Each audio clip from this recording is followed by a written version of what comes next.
a un invitado muy especial. Tendremos a Michelle Esteves, quien tendrá el pan espiritual de esta noche. Él con nosotros.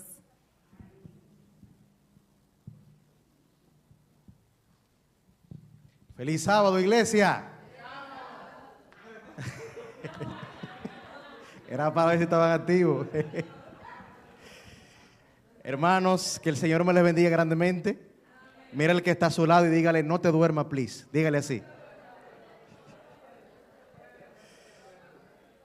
¿Cuántos han venido a recargar a las pilas espirituales?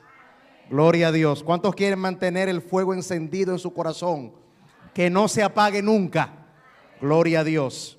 Para mí es un honor y un privilegio estar aquí esta noche en esta vigilia titulada Mantén tu llama ¿cómo? Encendida. Yo quiero que podamos estudiar rápidamente la experiencia de Pablo que él relata en Romanos 7. Hay un mensaje maravilloso para nosotros allí. Y yo quiero que antes de abrir la Biblia podamos orar y encomendarnos a Dios. ¿Qué les parece si nos ponemos de pie, por favor, y oramos para encomendarnos a nuestro Padre? Querido Padre Celestial, gracias. Gracias, Padre, por la oportunidad de estar en tu casa esta noche. Señor, vamos en este momento a compartir tu palabra. Que tu Espíritu nos hable. Que tu palabra toque cada corazón presente. Que seamos grandemente bendecidos en el nombre de Jesús. Amén. Pueden sentarse.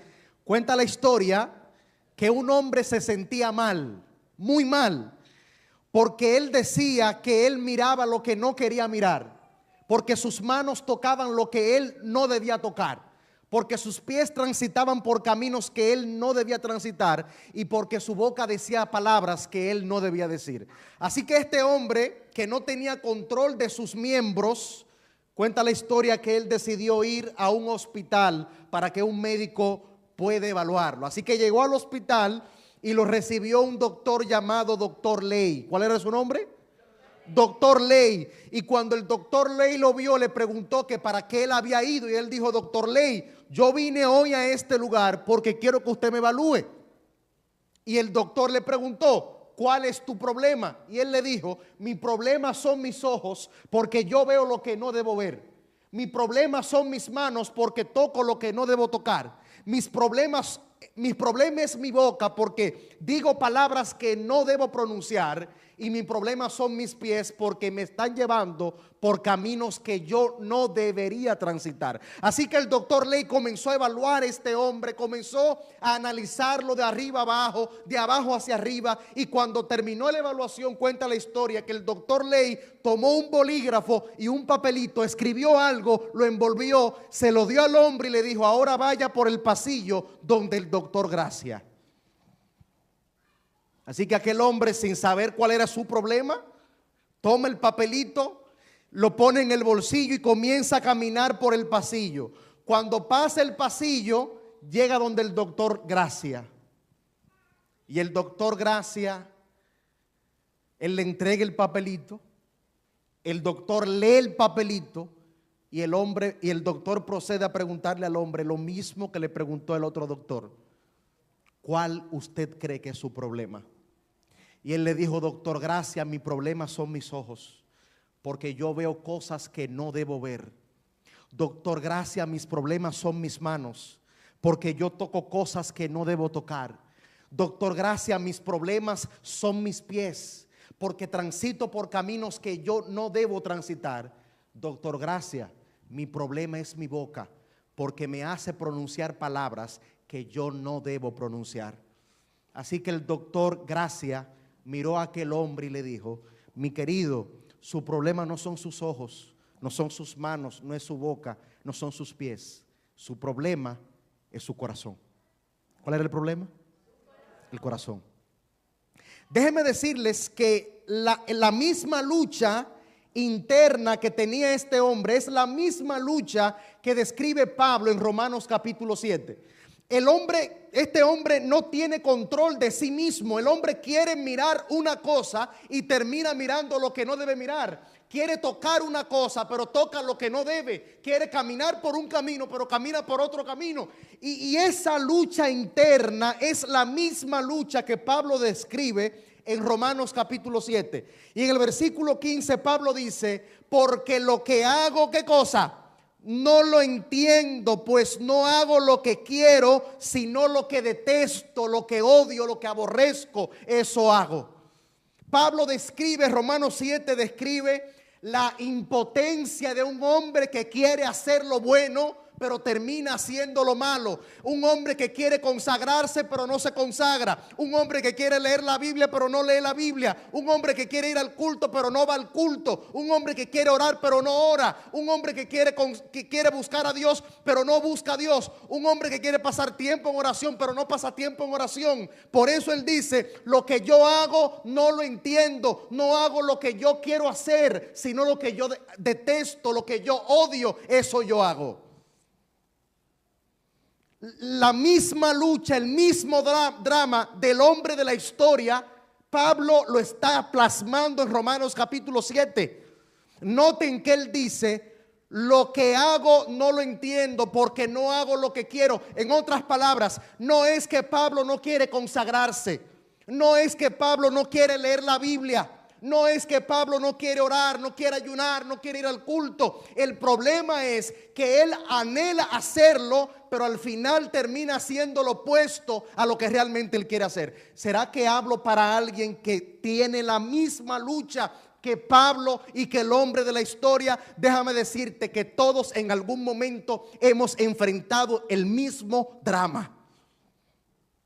Todos en algún momento hemos deseado orar y nos quedamos acostados en la cama. Hemos deseado levantarnos temprano a hacer la devoción, a leer la Biblia, pero al final de la jornada terminamos haciendo lo opuesto. Romanos 7 describe el sufrimiento de un cristiano que quiere estar cerca de Dios, pero mientras más lo anhela, más se aleja.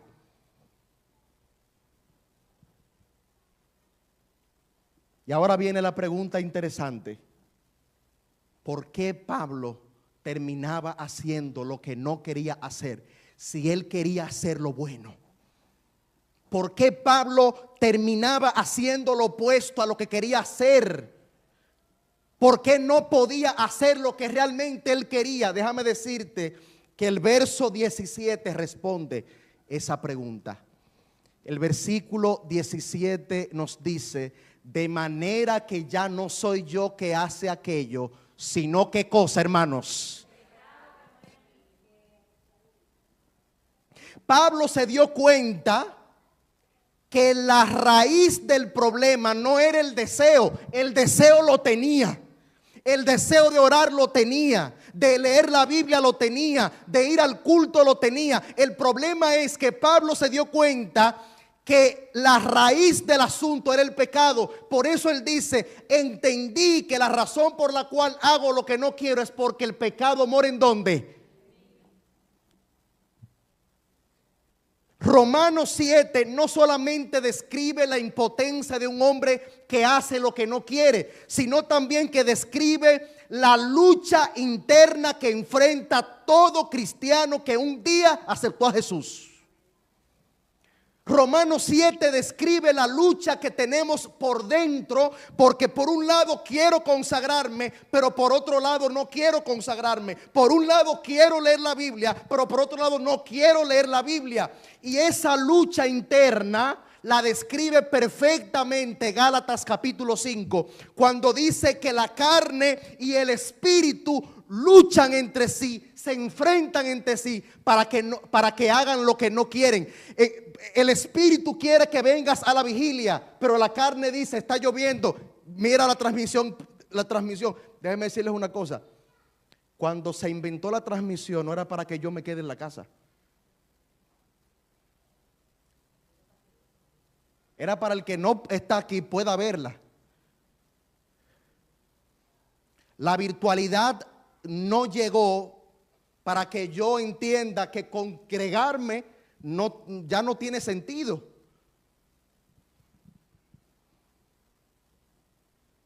La lucha más grande que enfrenta el cristiano hoy de todas sus luchas, la más grande, porque tenemos lucha con Satanás, con las huestes del mal, pero la lucha más grande que la Biblia describe, el enfrentamiento más grande al que el cristiano tiene que hacer frente, ¿saben con quién es? Con uno mismo. Por eso cuando Pablo le escribe las 2 cartas a Timoteo, de todos los consejos que él escribe en las 2 cartas a Timoteo, yo me quedo con uno en particular. Cuídate, le dice Pablo, de ti mismo. La única persona que puede impedir que yo me salve soy yo mismo. Porque el apóstol Santiago dice en el capítulo 1 de su libro que cada uno es tentado cuando de su propia ¿qué? ¿Qué es lo que él usa para tentarme? Lo que me gusta a mí, lo que Satanás utiliza contra mí es precisamente lo que a mí me gusta. Ahora entiendo por qué Martín Lutero, en una de sus frases más impactantes, dijo: pensé que el viejo hombre había muerto en las aguas del bautismo, pero descubrí que ese infeliz sabía nadar. Ahora tengo que matarlo todos los días. Cuando tú te bautizaste, el viejo hombre no murió en el bautismo. Cada día yo tengo que enfrentarme a mí mismo, a mis malos hábitos, a mis malas costumbres. A mí me da pena cuando yo escucho a un hermano de la iglesia jactarse de su forma errónea de hablar y de con orgullo decir: yo soy así. No, usted era así, porque la Biblia dice que el que está en Cristo, nueva criatura es. Usted no puede sentirse orgulloso de que la gente tenga miedo de hablar contigo porque si se descuidan, de ti sale una mala palabra. Eso no debe ser motivo de orgullo. No debe ser un motivo de alegría que en tu familia no te inviten a una actividad familiar porque tú tienes mal comportamiento, porque tienes malos hábitos. Porque ofendes a los demás de manera deliberada. Yo escucho hermanos en la iglesia que dicen: no, yo soy así. Y no, espérese. Porque usted aceptó a Jesús. Y se supone que el que acepta a Jesús es porque quiere cambiar de vida. Pero entonces, si yo voy a vivir la misma vida, ¿para qué entonces vengo a Jesús? Porque Jesús me recibe como estoy, pero no me deja así, me cambia. Pero el cambio, hermanos, no se da de la noche a la mañana. Ojalá fuera así. Por eso el apóstol Pablo en la carta a Filipenses capítulo 1 versículo 6 dice: yo estoy seguro de esto, que el que empezó en vosotros la buena obra la perfeccionará. Alabado sea el Señor. La obra que Dios empezó en ti, Dios la va a terminar. Pero ¿cómo es que Dios la va a terminar? En la medida en la que tú le permitas a Dios que trabaje en ti. Pero ¿cómo Dios va a trabajar en ti si tú no soportas el castigo? La Biblia dice que Dios al que ama lo disciplina. Y hay personas a las que usted no puede aconsejarlo porque se lo echa de enemigo.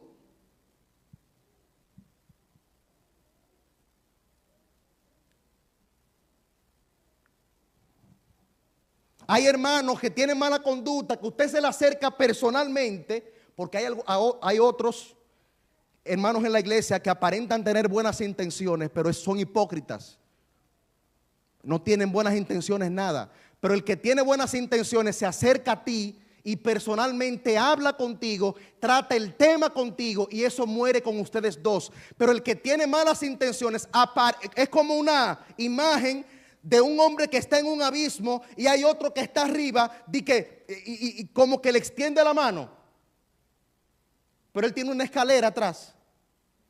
Pero le hace creer que quiere ayudar, no lo quiere ayudar nada. Y en la iglesia hay mucha gente así que te da la mano, pero mentira, no quiere. Pero quien te quiere ayudar, quien te ama, se acerca a ti. Por eso la Biblia cuando habla de enfrentar una situación, dice, ve tú con él. Y si no te escucha, busca testigos. Y si no los escucha, ve a la iglesia. La iglesia debe ser el último recurso a utilizar para enfrentar una situación. Nosotros lo hacemos al revés. El que dice que quiere ayudarte, pero es hipócrita, lo primero que hace es decirlo a la iglesia cuando la Biblia dice que es al revés. Nos hace falta, hermanos, discreción. La discreción se ha perdido porque hay situaciones que se podían resolver entre yo y la otra persona. Nadie tenía que saberlo. Y usted puede buscar en la Biblia situaciones en las que el mismo Señor trató la situación pertinente con la persona. Pero no aparece en ningún lugar que Dios dijo, ahora ve, toma una bocina y ve y divúlgalo. ¿Para qué? Cuando David cometió la falta, ¿a quién buscó? Dijo el Señor que resolviera el problema. Al profeta. ¿Dónde dice en la Biblia que el profeta salió a anunciarlo a la iglesia y a los líderes de la ciudad? No. La Biblia dice que el problema fue entre el que faltó, el que pecó, el profeta y el Señor. Pero nosotros lo hacemos al revés. Hay un problema, entonces vamos a regarlo en la iglesia. Déjenme decirles que hay tanta gente que no quiere venir a la iglesia precisamente por cómo ve que nos tratamos entre nosotros. Y el que está afuera, que ve el maltrato que nos damos unos a otros, dice, ¿y ustedes quieren que yo sea parte de ese pueblo? No me interesa.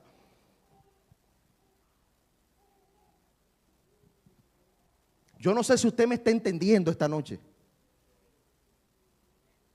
El cambio, el Señor está dispuesto a realizarlo en mí, pero es en la medida en la que yo le permito al Señor que trabaje.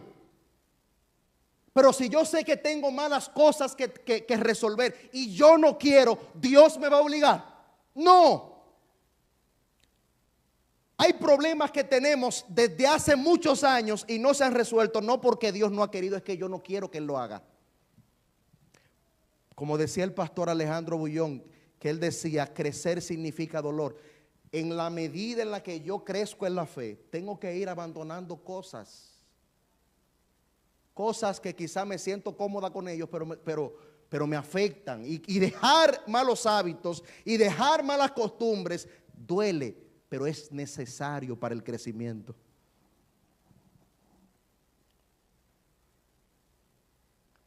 La lucha más grande que tiene el creyente, según lo que vemos en el relato de Romanos 7, es consigo mismo. Y esta realidad debería convertirnos a nosotros en personas, en cristianos más empáticos. Y entender que todo el que está en la iglesia también tiene luchas igual que yo. Y valorar el hecho de que a pesar de mis luchas, yo estoy aquí. Que a pesar de mis debilidades, yo estoy en la iglesia. Así que quiero dejar claro esta noche que la lucha más grande que tenemos es con nosotros mismos. Que Pablo entendió que la razón por la cual no podía hacer lo que quería hacer era porque el pecado moraba ¿dónde? Dentro de él. Por eso cuando David escribe el Salmo de arrepentimiento, Salmo 51, él no escribe el Salmo para justificarse. Él escribe el Salmo y en el versículo 5 él dice, en maldad fui formado y en pecado fui concebido.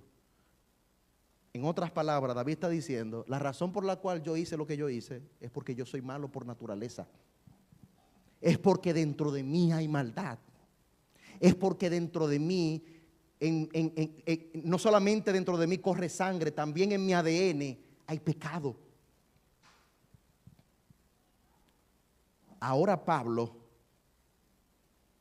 que hace lo que no quiere hacer, y que se da cuenta de que la razón por la cual hace lo que no quiere hacer es porque dentro de él hay pecado, Pablo procede a decir una de las frases más famosas que aparecen en la Biblia, en el versículo 24. miserable de mí, ¿quién me va a librar de este cuerpo de muerte? El verso 24 es el grito desesperado de un cristiano que no sabe qué hacer para cambiar. El verso 24 es el grito desesperado de un cristiano que lo ha intentado todo y no ha podido. Miserable de mí, ¿quién me librará de este cuerpo de muerte? Esa expresión que aparece en el versículo 24, cuerpo de muerte, es una expresión muy interesante.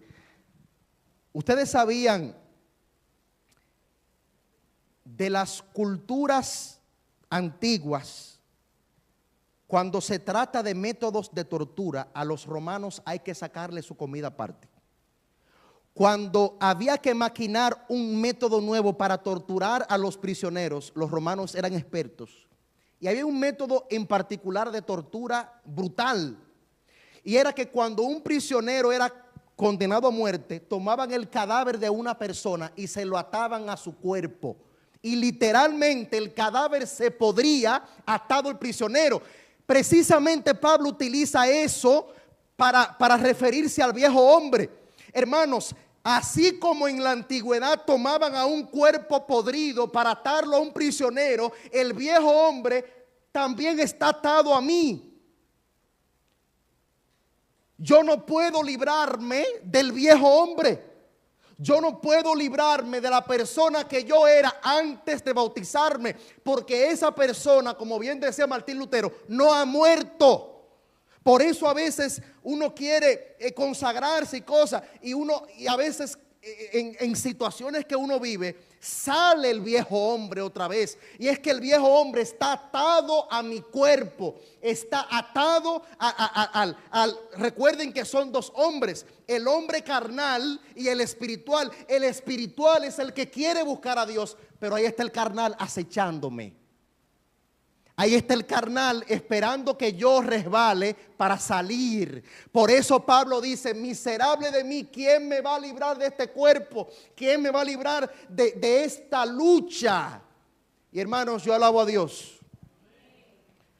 Porque precisamente cuando Pablo exclama y dice, ¿quién me va a librar? Es que viene la parte buena. Porque en el versículo 25 el apóstol Pablo dice, gracias doy a Dios por Jesucristo.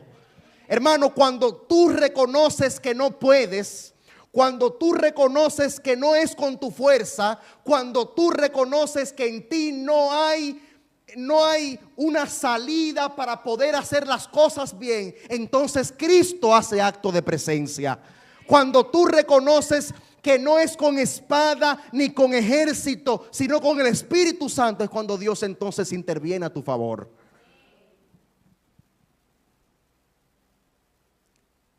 La única manera en la que yo puedo vencer al viejo hombre es cuando yo permito que Cristo entonces me gobierne. Es cuando yo permito entonces que Cristo haga acto de presencia en mi vida. Por eso el apóstol dice, gracias doy a Dios por Jesucristo nuestro Señor. Porque Pablo entendió de que yo luché con mi fuerza y no pude, pero donde yo no puedo, Él puede. Donde soy débil, Él es fuerte. Lo que para el hombre es imposible, para Jehová es posible. Así que cualquier lucha que tú tengas, personal, emocional o espiritual, en Cristo puede vencer. Solamente en Cristo. Por eso me encanta una cita de la sierva del Señor que está en el libro Mente, Carácter y Personalidad, tomo 2, página 593. Dice, Cristo nos ha dado poder para vencer cada tendencia pecaminosa, cada deseo impuro, si vivimos en comunión con Él. Cristo te dio poder para vencer cualquier tentación que tú tengas. Y lo único que tienes que hacer para poder adquirir ese poder, dice la hermana White, es estar en comunión con Él. En otras palabras, de la única manera que yo puedo vencer los deseos pecaminosos que yo tengo es si yo mantengo viva la llama. Por esa razón, cuando Dios manda construir el santuario, hubo una orden divina que el Señor dio. Una orden que no podía ser pasada por alto. Y esa orden, hermanos, está en Levítico capítulo 6. Voy a la parte final. Levítico capítulo 6. Quiero que lean conmigo versículo 11. Levítico 6 dice, versículo 12. Escuchen lo que dice. Y el fuego encendido sobre el altar, ¿no qué cosa? No se apagará, sino que el sacerdote pondrá en él leña cada mañana y acomodará el holocausto sobre él y quemará sobre él las grosuras de los sacrificios de paz. Y ahora me encanta el versículo 13. El fuego arderá ¿cómo? Y no qué cosa. No se apagará. Dios había dicho, el fuego tiene que arder continuamente. El fuego no puede apagarse.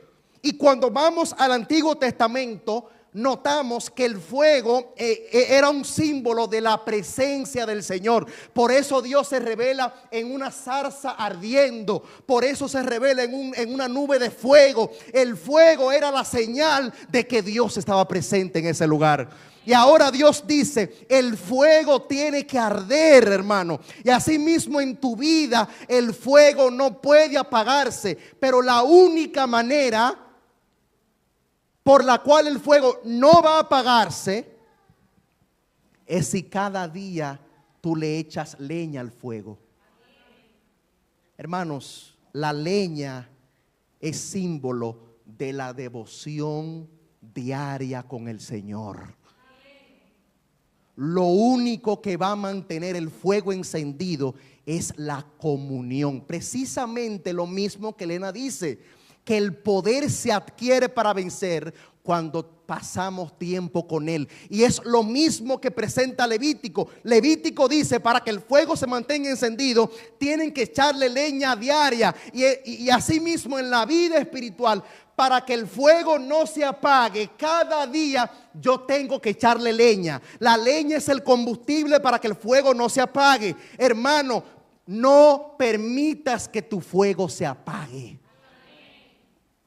Por eso Pablo, cuando le escribe a los hermanos de Tesalónica, les dice, no apaguen al Espíritu. Por eso en el Camino a Cristo, página 60, la sierva dice, conságrate a Dios. ¿Cada qué? Noten que el texto no dice, conságrate a Dios cada mes. ¿Por qué dice conságrate a Dios cada mañana? Sencillo, porque cada día yo necesito a Cristo.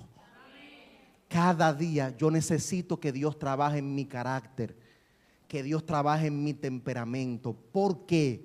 ¿Por qué yo necesito a Cristo diario? Porque yo he visto lo que el diablo hace cuando Cristo no está presente. Y yo estaba predicando hace 2 semanas en un colegio, y cuando termina el culto, eran 2 cultos porque eran muchos niños. Cuando el segundo culto termina, que era el culto de los adolescentes, de los de secundaria, perdón, yo me siento en la parte de adelante, estaba cansado. Me siento en la parte de adelante, aquí, y estoy así, esperando que ellos salgan, analizando, meditando. Y se acerca una de las estudiantes y se sienta en el segundo banco. Yo estoy aquí. Y ella me dice, predicador, yo vine para que usted ore por mí. Yo necesito que el Señor me ayude a que yo deje de cortarme. Cuando yo miro a la parte de atrás, que le miro el brazo estaba lleno de sangre. Mientras yo predicaba, ella tomó, no sé si fue un agilé, no le pregunté, y se cortó la mano. Pero yo no estoy hablando de una cosita, no. Ella se hizo una zanja en la mano. Cuando yo vi toda esa sangre, yo busqué al pastor, busqué al director, buscamos al director, la llevaron a la enfermería para curarla. Vino el enfermero del colegio a curarla. Y yo le pregunté por qué ella se maltrataba. Porque yo noté que en el brazo, ella se hizo 6 cortadas en el brazo. Yo las conté 6. Pero había una que era la más profunda. Ella me dijo que la cortada fue el día anterior, pero yo no hay que ser médico para saber cuando una cortada es en el momento. Era mucha sangre. Ella me dice, yo le pregunté, tú tienes muchas cicatrices en tu brazo. ¿Qué tiempo tú tienes haciendo eso? Me dijo, yo tengo unos 4 o 5 años. ¿Por qué tú te cortas el brazo? Ella me dijo, porque mi mamá está en un proceso, ay Dios mío, siempre olvido cómo se llama ese proceso, el proceso de los riñones, en diálisis. Yo vivo con mi mamá y mi hermano, son mi única familia. Y el proceso de mi mamá se ha complicado. Y cada vez que se complica ese proceso, la única salida que yo encuentro para sentirme mejor es cortarme el brazo. ¿Tu mamá sabe que tú te cortas el brazo? No, ya no sabe. ¿Tu hermano mayor lo sabe? No, tampoco lo sabe. Cuando Dios no gobierna el corazón, el diablo hace lo que quiera.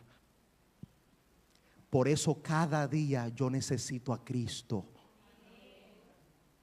Porque el cristiano no está escapo de enfrentar un proceso difícil. No está escapo de enfrentar un proceso de depresión. Yo estaba en San Pedro, estaba en Higüey, en la central de Higüey, y estaba conversando con la persona que me invitó, que es de mis amigas que yo la amo con todo mi corazón. Crecimos juntos en el mismo distrito. Una muchacha entregada a la obra, su familia adventista, una muchacha del Señor. Y ella cuando estamos después de la comida, ella me dice a mí que ore por ella porque ella ha intentado suicidarse 2 veces.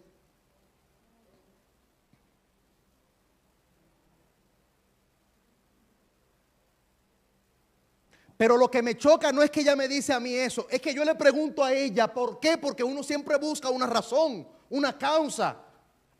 Hay una enfermedad, hay un problema. No, la familia está bien, no hay enfermedad, estamos todos bien en la casa, incluso estamos construyendo, tenemos un proyecto familiar. Pero entonces, ¿por qué tú te quieres suicidar? Me dice, yo no sé.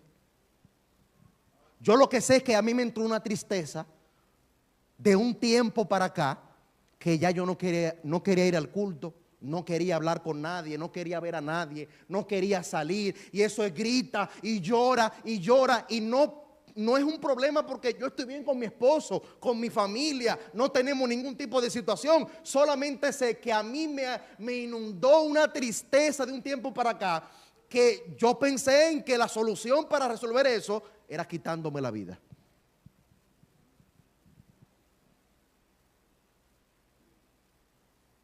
Nadie que sirva a Dios está escapo de enfrentar un proceso así. Conocí el caso también de un hermano que después de, creo que fue 1 o 2 trombosis que le dio, ya no podía seguir trabajando, ya no podía, le gustaba trabajar, le gustaba siempre andar predicando, dando campaña, ya no podía. Y el no poder trabajar, el tener ahora que valerse de sus hijos, el ya no poder ni siquiera manejar, intentó inclusive un día manejar y no podía ni siquiera salir del carro. Eso lo llevó a un proceso depresivo. Y también ese hermano, un hermano que yo lo conozco desde que tengo uso de razón, también atentó con su vida. Entonces, eso me indica a mí que yo puedo estar agarrado de Dios, pero eso no me quita. Hermanos, Elías le pidió a Dios que descendiera fuego del cielo y descendió fuego. Y ese mismo Elías que dijo, por mi palabra no lloverá durante 3 años, le dijo a Dios, quítame la vida. Por eso cada día yo necesito a Cristo para que las situaciones familiares, personales, laborales, no me hagan creer que son más grandes que mi Dios. Porque no importa el problema que tú tengas, nada está por encima de Dios.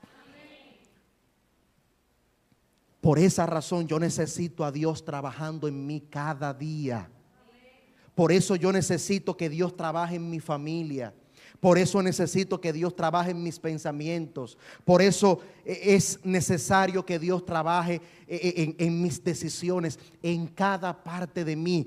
Y quiero concluir leyendo una última cita, y esta del Camino a Cristo, página 57, que dice: cuando el alma se somete a Cristo, se forma una nueva vida. Se cambia el pensamiento, los afectos y las acciones. La mente, escuchen bien, la mente hasta entonces esclava del pecado, es renovada a la imagen de Dios. La débil y vacilante voluntad es fortalecida. El hombre no puede por sí mismo vencer las tendencias del corazón, pero cuando Cristo mora en él, su carácter se transforma. Hermanos queridos, no hay manera de que el fuego se mantenga encendido si Cristo no está presente. Por eso esta noche nuestra oración debe ser: Señor, habita permanentemente en mi corazón. Cambia lo que esté mal en mí. Transforma mi mente y mis pensamientos. Gobierna todo mi ser. Por eso en San Juan 15:5 Jesús dijo: fuera de mí nada podéis hacer. Hermanos, solamente en Cristo está la victoria. Solamente en Cristo puedo ser más que vencedor. Solamente si Cristo está presente, yo puedo mantener el fuego en mi vida encendido. Yo quiero preguntar esta noche: ¿cuántos quieren pedirle a Dios: Señor, yo quiero que tú habites permanentemente dentro de mí? Yo quiero que tú trabajes en lo que está mal en mí, que cambies lo que haya que cambiar, que quites lo que tenga que quitar, y que dentro de mí, en el centro de mi corazón, Cristo reine para siempre. Vamos a estar de pie entonces. Y yo quiero terminar con una oración. El programa no ha terminado, pero aquí sí quiero terminar mi parte orando, pidiéndole a Dios que nos ayude. Oramos. Padre, gracias, porque tu palabra dice que al que a ti viene, tú no le echas fuera. Y venimos delante de ti esta noche porque reconocemos que hay cosas que están mal en nosotros. A veces nos creemos autosuficientes, pero tu palabra nos muestra que necesitamos cada día a Cristo. Que necesitamos que Dios cada día trabaje en nosotros, porque somos débiles. Pero tu palabra dice que todo lo podemos en Cristo porque Él nos fortalece. Padre, bendice a la iglesia El Rosal. Te pido especialmente por cada miembro de esta iglesia, desde el más pequeño hasta el más grande. Cubre esta iglesia con tus alas, y que cuando el enemigo se levante como un río, el Espíritu de Dios levante bandera contra él. Gracias, Señor, por escucharnos. Mantén en nosotros encendida la llama, en el nombre de Jesús. En el nombre de Jesús. Dios me les bendiga.